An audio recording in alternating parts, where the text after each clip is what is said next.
podcast.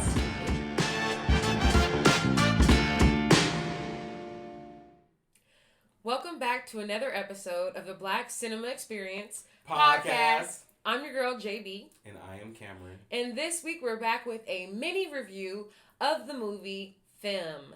This movie came out in 2023 and it's currently streaming on Hulu. It stars George McKay and Nathan Stewart Jarrett.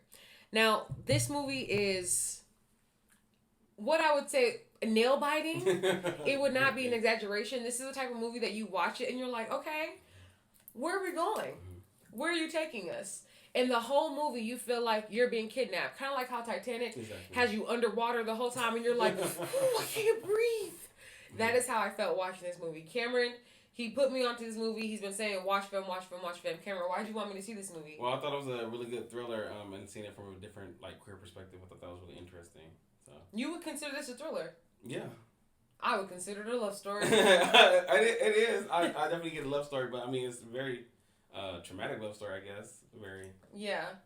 This is totally an LGBTQ kind of story. So, to give you a brief synopsis, we don't want to take up too much of your time. We want you to go see this film. Exactly. But a brief synopsis is Jules is our main character. He is a boy who dresses in drag. Mm-hmm. That's the proper terminology. Yeah. And he goes out, he sees this white guy checking him out, and he's like, He goes to the pharmacy or to the liquor store, wherever he went, and the white boy's there with his hood rat friends, and the white boy gets offended by Jules' whole F-A-G-G word presence. So they jump him, beat him up bad. And then Jules later on sees him and runs into him again at one of those bathhouses where men have their way with one another. Am I synopsing it good? Yes. Okay. And then at the bathhouse, the white boy doesn't realize that Jules is who Jules is. So he hits on him. And then they basically start their little toxic, treacherous love affair where he's basically mistreating Jules and Jules is signing up for it over and over again because she has a plan to enact perfect revenge. So the whole story is like working its way up, but we're learning more about Preston, which is our bad guy. And, we're learning about who he is and his background and why he is. And we're also seeing Jules have her internal struggles because while she knows that he deserves revenge, she also kind of cares a little bit too. Exactly. Whew. And it's so messy because, again, I feel like it does hint at especially in a lot of queer spaces, there's this obsession with being with somebody who's straight or down low and what that has to offer for you as far as turning somebody to love you from a DL person essentially. So I don't know. I think it's a really great take on that traditional revenge story. Some people call it a revenge porn. So it's an elaborate scheme. And you like to use that word. I told you corn last time. Corn. It is corn. Sorry. Revenge corn. Revenge corn. Exactly. But yeah. And I feel like it's a great watch because there's so much drama happening and you're really along for the journey with the characters. So I really like that aspect. Yeah, but there's a ton of abuse. Yeah. So we should really just note that Jules is being abused by this white man. But he is hot. Hunter McKay. Is that his name, Hunter McKay? George. Oh my God, I'm so sorry. That's my white man's name. George McKay. That's crazy. I wonder. George McKay. So. Maybe related. George McKay also plays in Where Hands Touch, which is one of the most heartfelt love story kind of movies I have ever seen. I mean, the first time I watched this movie, there are things that happen and I cried. So him as an actor, dynamic. Yes. He He really does deliver on his anger. They know how to make you really feel what the characters are feeling. I don't know. He was psychotic, and I felt, but I also saw the sexy in his psychotic. It was crazy. I was like, I know why Jules keeps coming back. This is wild. But such a good story. So definitely check out Femme. It's LGBTQ friendly. So, don't watch it with anybody who's weird. Exactly. Well, it's just a film that really explores, the mind of, that what is the line of what is like masculine and feminine, you know, and like how the two like have kind of a power struggle, and you see that throughout this tumultuous relationship. So yeah, for me, there were moments where I was like, "Oh my God, is this Shameless?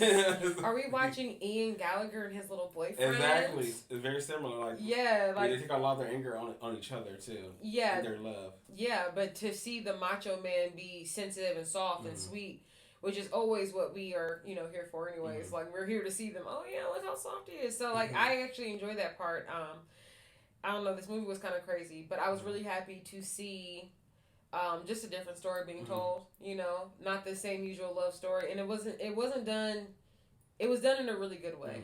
But I'm not a fan of revenge, and I thought that the revenge element of it, I told Cameron, I feel like the revenge element was just a little bit lame for me. Like in real life, I'm not a fan of revenge, but I guess it does make a good story if that's the main character's, driving force. But I think that sometimes that's like the only way people think that they can get their self back or their power back is by doing to others what has been done to them. But we always learn like it really is pointless. Because he was like kind of obsessed with the white boy too. Yeah. Like after it ended and he pushed away and walked away or whatever, in my mind I just feel like he's gonna go on tomorrow and be like, "What is my man doing?" Yeah. It just felt to me like they were in a toxic relationship. It just so happened to start with the DV case first, and then it eventually, gradually made it up to some type of shit show version of love. Well, I think that's why like they call the film Femme, because like that's the real relationship between the masculine and the feminine. Like the masculine always tend to like at some point assault the feminine, but they still like flirt with each other and like entangle each other, like and I think that's like a pretty complex relationship. Like most of us deal with it, like men and women. So I feel like so femme, the definition is supposed to mean what? An entanglement between masculine and feminine? No, it just means woman. Oh, okay. So like just a woman, and like the other aspect, obviously two men. One that uses feminine energy, I guess you can say, like by pursuing drag, and seeing how like that flirts in the balance of like their masculinity. Yeah, well, I guess there's some validity to that because women are known for being emotional, and that is what Preston's whole MO was, is that he was an emotional man. So he definitely lived in his feminine energy, but because he did it with violence, it was seen as masculine. Yeah. So yeah, I could see that. Yeah, so I thought that was really clever. Okay, I don't know. That was too much work for me. I'm just a regular consumer. I'm just an everyday girl with a full job. You know what I mean? I feel you. I do not have the time to get the dictionary out so I can decode what the metaphor was. They should have just said it in the movie. They should have been direct and been like, "Femme, the delicate balance between an emotional man and a feminine man." I don't know. Anyways, it was still a good watch. And again, like I said, nail biting, breathtaking. You'd be sitting there watching like, what are we about to do next? Is he about to abuse him? Yeah. Is somebody gonna die? Is somebody gonna die? I asked Cameron halfway through. I said, "Oh my God, the revenge is gonna be him killing the white boy." And that's like for me also like, why was it so logical and reasonable? Yeah. I was like, well, yeah, that seems about right. He did slice him open in an alley. Yeah. It does seem like killing him would be perfect exact revenge. Then he left him in the bushes. Oh, killing you seems suitable. Exactly. It seems suitable. The whole movie, I was waiting on him to get killed. Yeah. Why didn't you say nothing?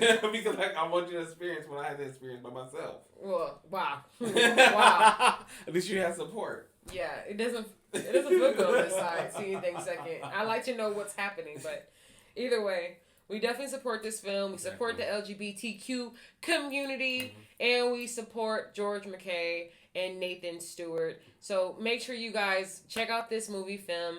Again, streaming on Hulu. And anything else? Yeah, I'd say check it out. It's a great movie.